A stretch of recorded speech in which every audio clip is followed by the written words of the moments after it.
Good morning. Today I will discuss to you the basic terminologies of playing chess and how to do it in the practical game. So, without further ado, let's start. So before we start, we have to remind that this is the uh, equipments of the chess. So this is the pieces.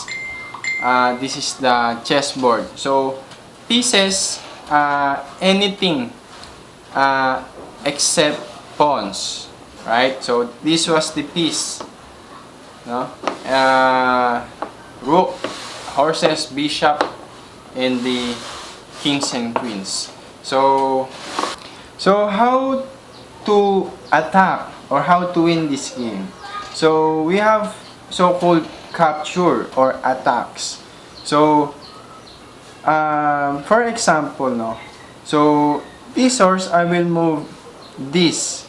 So I will capture the pawns of the other players of my opponent. So as opponents right to move, they have the chance to capture also my horses. So this was so called attacks. I always say before that the word capture. So the capture is to remove the pieces you take, no? The then not to kill, but to remove the pieces by legal move of the of your pawns or your major pieces, no? Just like I did before. So I did the capture, no? I capture my opponent's pieces legally. We have terminologies that called castle, or castling move, no? What is the castle move or castling move? So the castle move, if you didn't move the your king piece, you have the right to move towards the rook and exchange the rook in the other side of the king, no, in order to protect the king. So guys, we have in terminologies of chess, there was a there was a rule called M-peasant. So M-peasant move is if the opponent moves 2 steps, then you can capture them by in the sideward like this. So you can capture that. The check move, or when we say the check, or sometimes the referee or the opponent says check if your king is under attack or the possible capture of the one's opponent. So like this, so I choose to move the king this side. So if the bishop moves, or the opponent's bishop moves to this side, so tendency the king captured, no? In order to avoid the loss of the game, you have to move away from the danger of the bishop. We can move here because the pawn can capture the king. So it's either this side or this side or this side. So that's how the check code, no? Sometimes the check is not being announced totally. There is a rule depends on the tournament.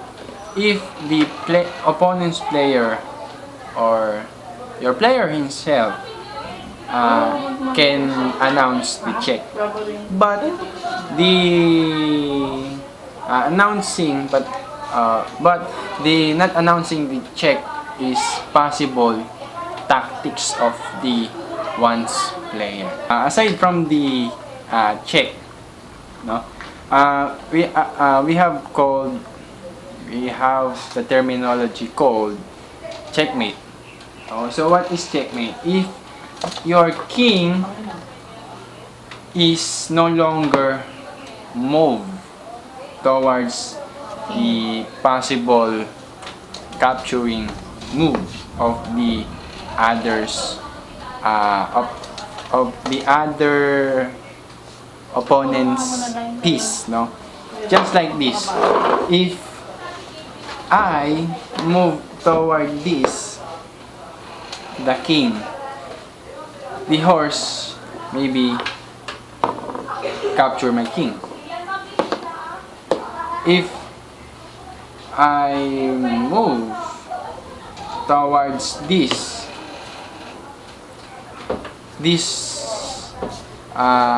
bishop tendency capture my king. Next, if I move this side, the second bishop of my opponent's piece maybe captured it. Then if I move this, the horse possible capture the king. If I move this way, this move, the opponent's rook easily target the my king. No? So that's how the checkmate is. So yeah. Next one is we say promote move or promote privilege. No, if the opponent's side or the player's pawn reaches the other side of the board, and you can easily promote when whatever you want to exchange the major pieces, no, just like that. So if the opponents reach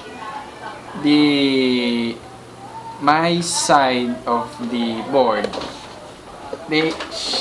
he or she can exchange his pawn to bishop. And as for me, if I reach the other side of my opponent's board, I can switch to queen. That's how the promote is. So we are in the end game of our game. My opponents is my brother, and we are on the end game of the our game.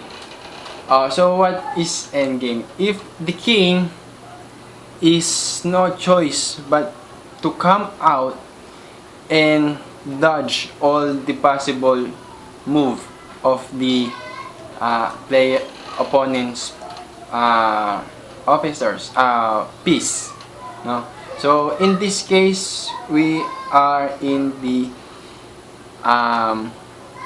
what's so called end game, because as you see, we have few pieces of our pawns and the majors, but as you can see, there is no other choice but to move the king, no? So yeah, so let's see. Ikaw naman. So if I move this, rook, the king check. No. So if I see, no touch move kasi naka ano. So yeah.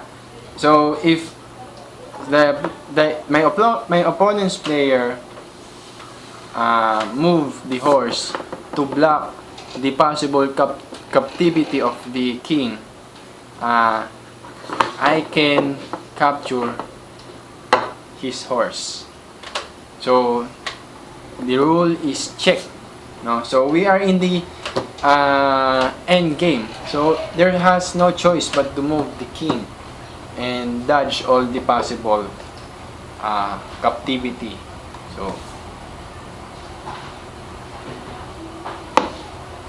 So as you can see, the king move, no?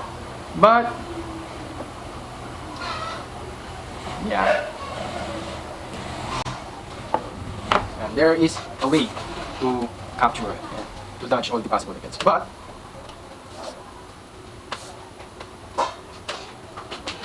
Check. I want to check now. Check.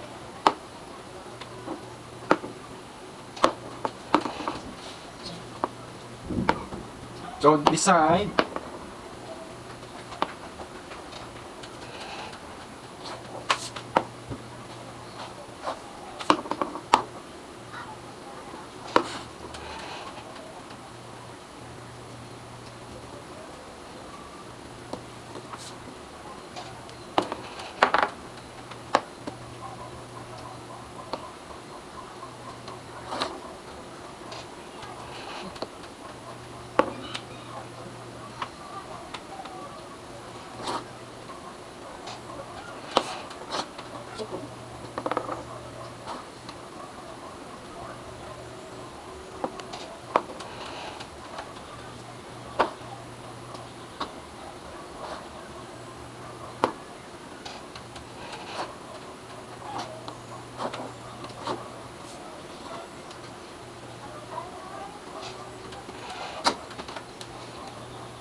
Go on the game. As you can see, we can say that this is a draw, but in a manner of 50 move rule, no? Earlier, recently, they want to capture and check my king, no?